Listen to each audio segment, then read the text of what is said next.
Cuaca sudah kembali cerah. Di Jakarta saja Anda bisa menikmati Jakarta dengan cara berjalan kaki. Kesenuma diberikan kepada orang-orang yang Anda kasih.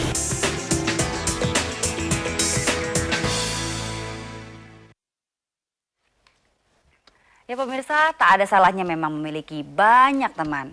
Namun satu yang perlu diingat, teman semestinya memberikan manfaat yang baik. Harus bisa mendukung Positif, juga ya. ya. Nah, di kacamata Michael kali ini, pemirsa, saya akan ajak Anda menyoroti pemerintahan yang memang begitu gencar mengenai penggerebekan BNN di kediaman Raffi Ahmad pada hari Minggu lalu, yang tentu memberikan pelajaran buat kita semua agar lebih berhati-hati. Karena dengan siapa kita bergaul, bisa jadi mengubah persepsi orang mengenai diri kita sendiri.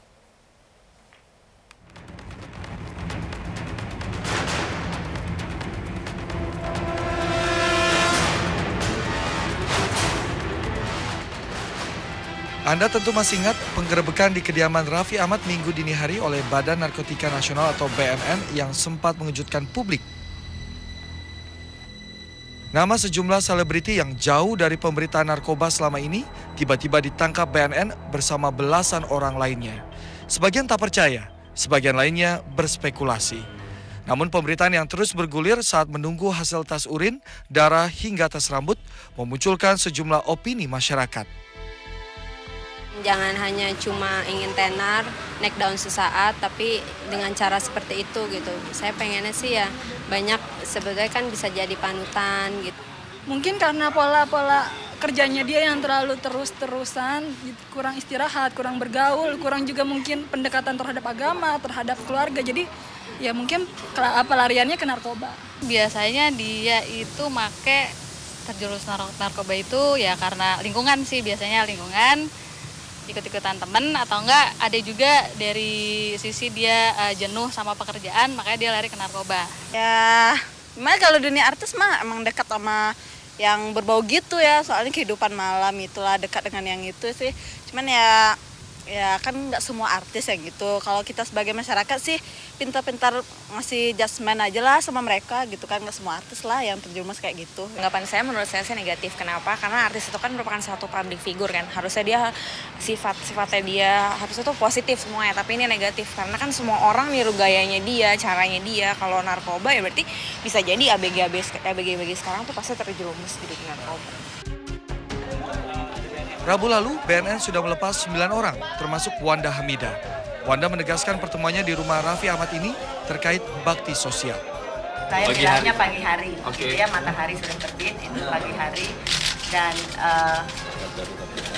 dalam keadaan yang memang tanggap darurat bencana dan kesibukan saya dan kesibukan Raffi yang memang luar biasa padat. Terima kasih. Meski bebas dan tidak terbukti menggunakan narkoba, namun predikat negatif sudah terlanjur melekat. Inilah yang dikeluhkan ayah Wanda, Muhammad Hussein. Menjalin menyangkut-nyangkutkannya dengan narkoba gimana? Itu dia kan, kalau kita nggak ada mendapat bukti-bukti yang jelas, ya janganlah terlalu banyak di blow up. Iya kan, karena itu kan dia sebagai orang putih, dia juga kadang-kadang kan agak ini juga, kok begitu, beritanya saya keluar gitu, ada apa sih? Apa mau dikata, semua telah terjadi. Yang terpenting adalah bagaimana kita mengambil hikmah di balik semuanya. Sebuah pengalaman yang harus dibayar mahal jika kita lengah dan tak berhati-hati dalam pergaulan.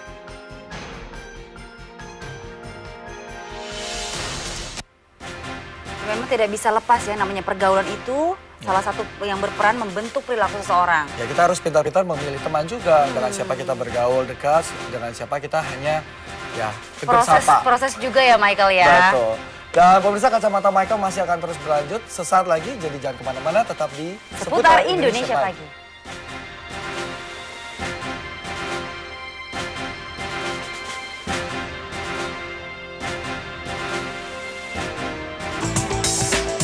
Cuaca sudah kembali cerah. Di Jakarta saja Anda bisa menikmati Jakarta dengan cara berjalan kaki. Kesenuma diberikan kepada orang-orang yang Anda kasih.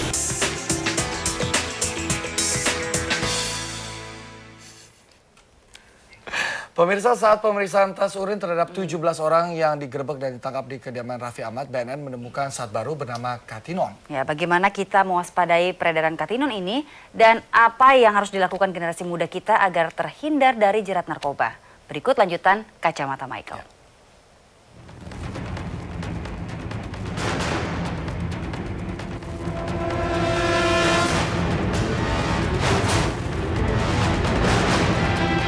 Badan Narkotika Nasional menyatakan 7 dari 8 orang yang masih tahan hingga saat ini positif menggunakan katinon. Mungkin sebagian kita penasaran dengan zat yang disebut-sebut BNN ini. Apa itu katinon? Dari berbagai sumber, ternyata katinon merupakan zat baru psikotropika yang diekstrak dari tumbuhan kata edulis yang banyak ditemukan di negara pecahan Uni Soviet, Azerbaijan. Apakah ini termasuk jenis zat yang baru atau bagaimana Pak menurut Anda? Jadi kalau dikatakan zat baru tidak. Tapi ini zat baru untuk di Indonesia ditemukan dalam disalahgunakan di Indonesia. Ya saat inilah kita temukan oleh tim penyidik Badan Narkotika Nasional menemukan zat itu dan saat ini sedang didalami dan ini merupakan derivat katinon yang pada kenyataannya derivat katinon ini adalah katinon yang sudah mengalami sintesa. Jadi namanya bahan kimia, sintesa bahan kimia itu bisa dirubah-rubah sewaktu-waktu. Jadi misalkan ada katinon, nanti katinon A, katinon B, katinon C pasti sewaktu-waktu akan berubah terus. Dan ini namanya kalau tanaman tadi kan ini kalau sintesa mudah mengalami perubahan dan itu namanya perkembangan teknologi, itu akan cepat sekali. Stimulan, halusinasi, adiktif, dan merusak tubuh. Inilah efek katinon bagi para penggunanya. Lalu bagaimana kita mewaspadai peredaran zat baru ini? Apapun yang diberikan oleh teman baik sekalipun kalau memang kita tidak yakin, jangan diterima. Yang jelas biasanya juga zat ini kalau dalam bentuk tunggal, dalam bentuk serbuk tertentu, dia bentuknya kristal, gitu. Ya tolong, jangan begitu saja menerima. Bentuk-bentuk kristal, serbuk yang kita nggak jelas. Rasa zat itu biasanya kalau menurut dari textbook seperti Martindale, seperti Pharmacope, itu disebutkan di situ rasanya pahit. Artinya kita juga harus kalau memang itu dia harus aware. Tidak hanya waspada, namun juga selektif dalam bergaul atau memilih teman. Untuk saya pribadi, saya lebih mendekatkan untuk yang lebih positif aja, hangout sama teman-teman, pilih-pilih kerja kayak gitu kan.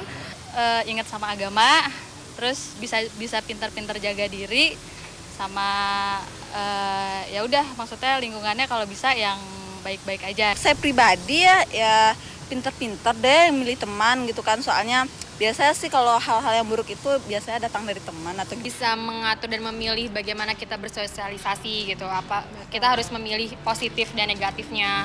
Kita harus lebih berteman gitu. Jadi kita harus lebih worry aja ya dengan adanya lingkungan sekarang ini gitu. Dengan mendekatkan dengan ilmu agama sih Pak. Terus dengan bimbingan keluarga saya gitu. Jadi kalau misalnya saya aja udah nggak bener, nanti gimana keluarga saya gitu. Malah saya nanti bakal jadi tulang punggung keluarga saya. Mungkin berbanyak ibadah atau punya proteksi sendiri lah, walaupun kita bergaul dengan orang-orang seperti itu gitu. Nggak ada intimidasi, nggak gaul, nggak ini. Kalau buat saya sih nggak masalah, nggak gaul tapi nggak harus kayak gitu. Untuk bergaul nggak harus narkoba.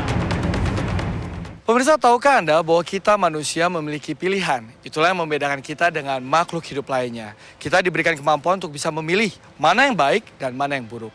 Namun terkadang hidup penuh dengan cobaan saat kita dirundung duka dan penyakit. Namun jangan pernah sekali-kali menyebut cobaan saat hidup terjerat narkoba atas pilihan buruk yang kita ambil sendiri.